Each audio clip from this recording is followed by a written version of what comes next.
welcome. I am Kriti Mehta and you're watching the World Report on NewsX World. We'll start as always with a check of the top headlines this hour. British police arrest former Prince Andrew Mountbatten Wednesday on suspicion of misconduct in public office linked to allegations over his past ties with Jeffrey Epstein. Prime Minister Narendra Modi unveils India's Manav Vision, standing for moral, ethical and human-centric AI at the AI Impact Summit in New Delhi, promoting inclusive and responsible global artificial intelligence. French President Emmanuel Macron praises India's digital public infrastructure as a global benchmark and hailed its pioneering role in combining technology with humanity at the ongoing AI Impact Summit. US military forces are prepared to launch strikes on Iran as early as this weekend, according to multiple reports, as President Trump weighs possible action amid stalled nuclear talks. Former South Korean President Yoon Suk-yeol sentenced to life imprisonment after a court found him guilty of leading an insurrection through his brief 2024 martial law declaration.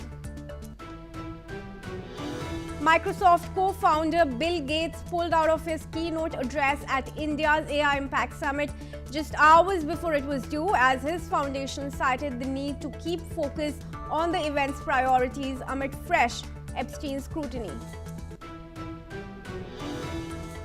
Meta CEO Mark Zuckerberg has testified in a landmark US social media addiction trial, facing questions over whether Instagram was deliberately designed to be addictive and harmful to children.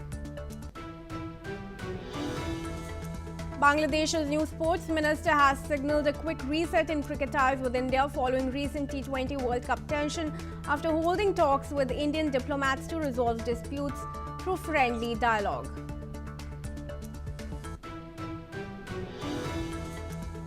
And now viewers, on to our top focus story. News coming in now from United Kingdom, where former Prince Andrew Mountbatten Wednesday has been arrested on suspicion of a misconduct in public office.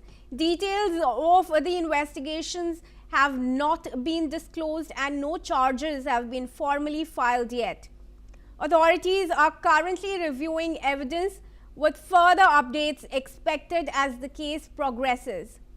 This arrest comes amid ongoing scrutiny of the former royal's public and private dealings.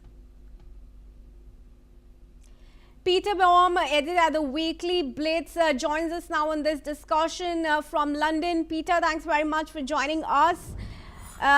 What's your first reaction to Andrew's arrest? Good day, Kriti. Yes, as you quite rightly pointed out, this news has come out literally in the last 30 minutes. Yes. And it is a most extraordinary development in what is an extraordinary story.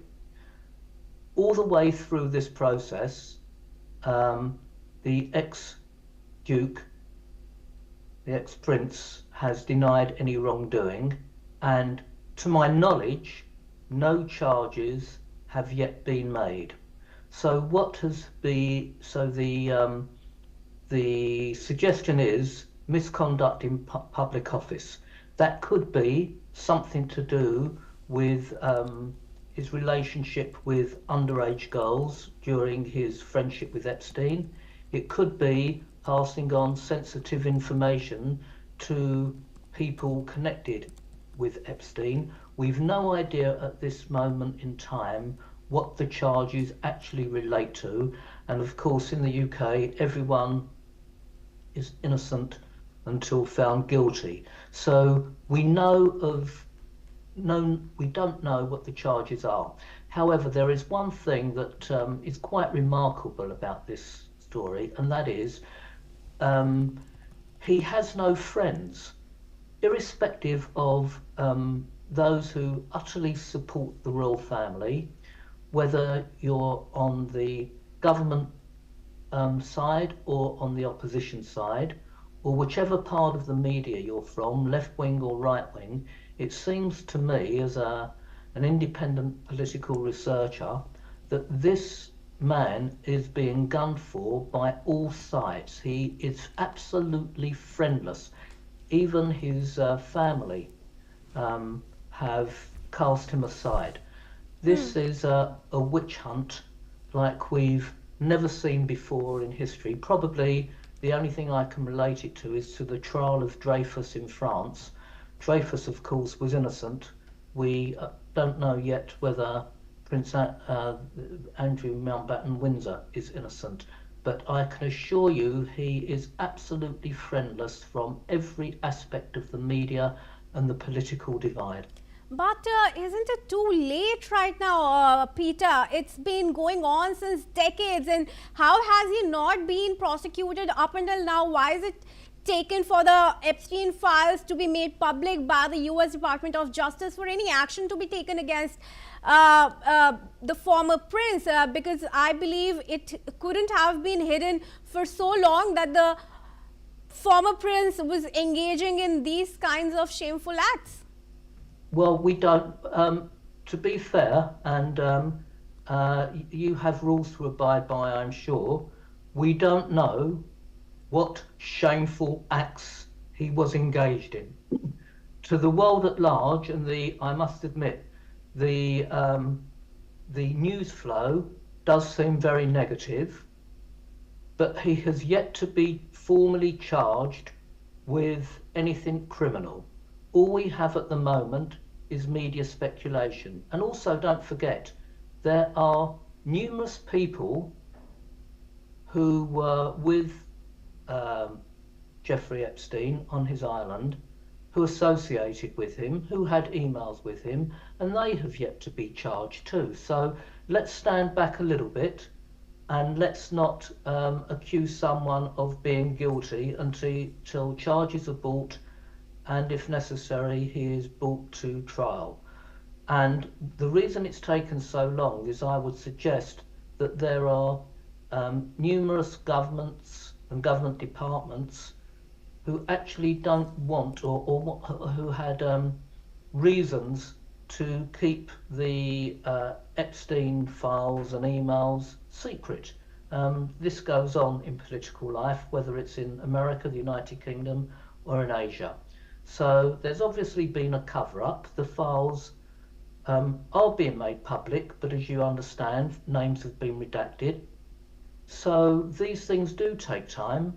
I'm actually surprised at how expeditiously this man has been charged. And as I say to you, it does seem to me, and I'm no fan of his, believe me, but it does seem to me that there is a coordinated witch hunt going on in the United Kingdom from every side of the political divide and from every part of the media who would normally be diametrically opposed to these kinds of situations. All right, Peter, we hear you. There is the picture evidence of the prince with several women, and those women have gone on publicly excusing him. Yes, I agree. There are pictures of that. There is no doubt, and it does seem, if the statements of the women are true, then this man has a lot to answer for. But at the moment, all we have is hearsay and photos that actually prove nothing. He may be seen in a compromising position, but that's not criminal. So I'm trying to play devil's advocate here. Yeah. I understand where the media interest is, where the political interest is, etc., etc. But I'm just very unconvinced about why there is such a witch hunt against this one individual, who's already been discredited in public life, and yet the police, the judiciary, the media, the politicians are still going for him. This is a little bit weird, to say the least, to me. Sinister is the word I'm looking for. Right. Peter, thanks very much for your opinion on this. For now, do continue to stay on. Viewers, we now move on to news from Iran. Iran's atomic energy chief Mohammad Eslami has defended his country's nuclear program, saying no nation can take away Tehran's right to nuclear enrichment. He made the remarks following the second round of US-Iran talks in Geneva, stressing that enrichment is the backbone of the nuclear industry. Eslami explained that nuclear fuel is essential for any process and emphasized that Iran's program is proceeding in full compliance with International Atomic Energy Agency rules. He added that the Islamic Republic will continue to benefit from nuclear technology peacefully. The comments come amid a rising tension after US President Donald Trump again hinted at possible military action. Meanwhile, the Kremlin has weighed in on rising tension over Iran's nuclear program, calling for restraint and prudence from all parties. Russia warned against new military strikes, saying such actions could escalate conflict across the Middle East. Request Peter to join us back in the discussion here. Peter, despite two rounds of talks that were held in Geneva, there are reports, multiple of them coming out, that the US is preparing itself for a strike as soon as this weekend. And then this statement also coming in from Iran that it won't stop from enriching nuclear uranium further. Yes, indeed. I've been talking about this on several media channels, yourself included, for the last 3 or 4 weeks now. And let's just step back a little bit. The statement coming from the Iranian nuclear energy chief is not surprising. He is part and parcel of the regime, and it's consistent that he should make such statements supporting Iran's right to enrich uranium. It's been made public, and it will give comfort and support to those who support the regime, are hardliners, and it has some logic to it. Of that, no doubt. It's a statement that one could expect. In terms of the negotiations, it was clear from the outset that Trump was going to demand 4 things, and he's been consistent and will not let Iran off the hook. The 4 demands are to stop enriching uranium, to stop production of ballistic missiles, to stop funding and weaponizing the proxies, and to stop the grotesque clampdown and killings of the domestic protesters within Iran. Iran has done nothing to comply with those demands, although what the statements more recently coming out have been that, well, look, there's room for flexibility and negotiation here. Ironically, this particular statement would seem to have jeopardized what some of the Iranian ministers, certainly the foreign minister, has said. It would be almost contradictory, and we know that within the Iranian regime there is infighting about how it should proceed. And that is in fact reflecting from the statements that are coming out. There are contradictory statements when Iran has its president has already issued a statement to the effect that Iran is not working on its nuclear ambitions or building its nuclear arsenal. This fresh statement is just the contrary from Iran's atomic energy chief. He's saying Iran will proceed with enriching its uranium. So clearly there is contradiction from within Iran as well, and that's not a good sign for the country as far as negotiations with the US or other global powers go. Absolutely spot on, Priti, absolutely spot on. This indicates to all of us that there is a power struggle going on within the regime. The hardliners who seem to be welcoming military action against them, and those who are trying to negotiate their way out of what is an impossible situation for Iran. Don't forget, Iran is at its weakest politically, militarily, for decades now. they cannot rely on the proxies to support them in any war.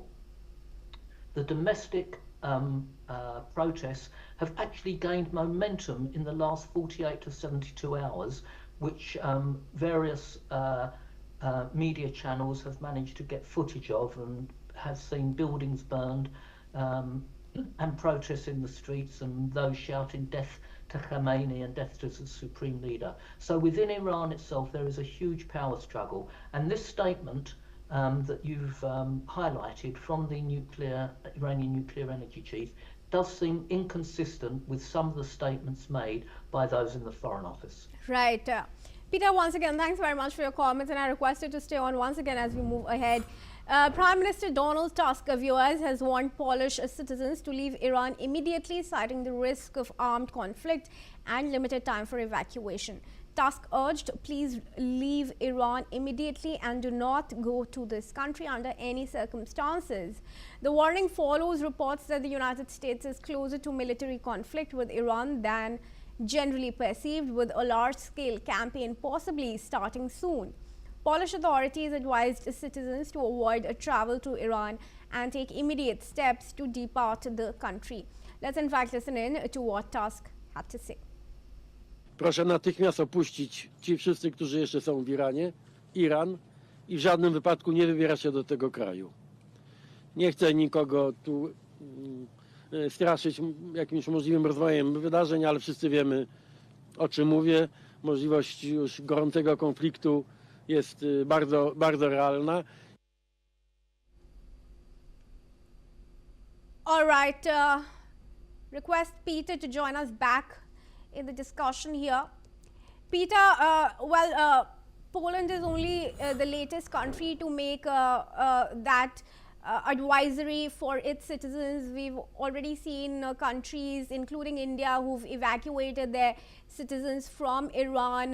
But this statement now coming in from Donald Tusk, is it strengthening the reports that a strike indeed could be imminent very soon? Yeah, Donald Tusk is one of Europe's most senior and experienced, probably respected politicians, and has been for the last, let's say, 30 years. For him to come out with such a strong statement is surely an indication that Poland and Poland's allies should take the necessary steps, not only bringing out their citizens, but it's clearly a warning sign that military action does seem now to be much greater than a 50% chance, as it was when the negotiations first started in Oman a couple of weeks ago. It would be sensible for all other countries who still have citizens in Iran and who haven't made similar statements to that of Donald Tusk on behalf of his Polish compatriots to do so similarly. India were way ahead of the curve on all this, as I must say, with the United Kingdom. So that was a very good thing to have done from the Indian ruling government and from the United Kingdom ruling government. I'm surprised that actually it's taken so long for some countries, such as Poland, to wait until this amount of time before giving their citizens a warning sign. This could be that they weren't aware of any Poles in Iran, or very few Poles in Iran, so there could be a number of reasons for this. But I would suggest to you that all those other countries who have not made such statements and have citizens working or living in Iran will come out with similar statements in the very, very near future. Right, Peter, once again, thanks very much for joining us.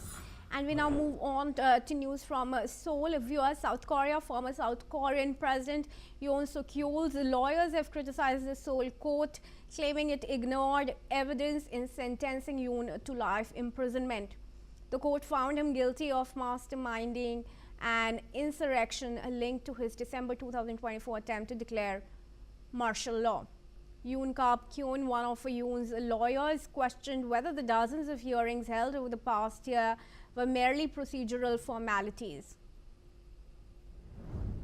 오늘 법치가 붕괴되는 현실을 보면서 향후 항소를 해야 할지 이런 형사소송 절차를 계속 참여를 해야 될지 회의가 듭니다. 이 부분은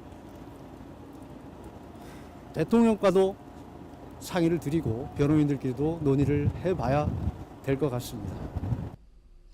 The judge ruled that Yoon conspired with his then defense minister to subvert the constitution by deploying troops to parliament, attempting to paralyze the legislature.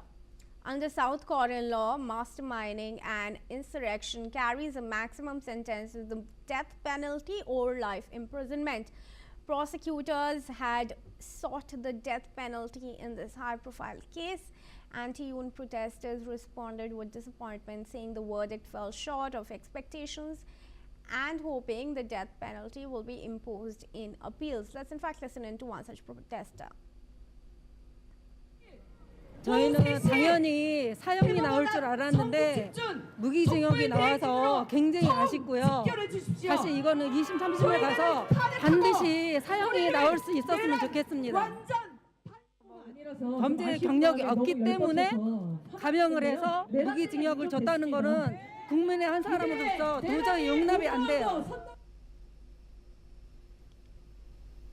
Joining me now for this discussion is Dr. Sanjay Kumar. He's a journalist at the Korea Herald and joins us live from Seoul, South Korea. Thanks very much, Dr. Kumar, for joining me in this discussion. We've just heard the reactions from anti-Yoon protesters. What really is the sentiment of the general public in Seoul and South Korea?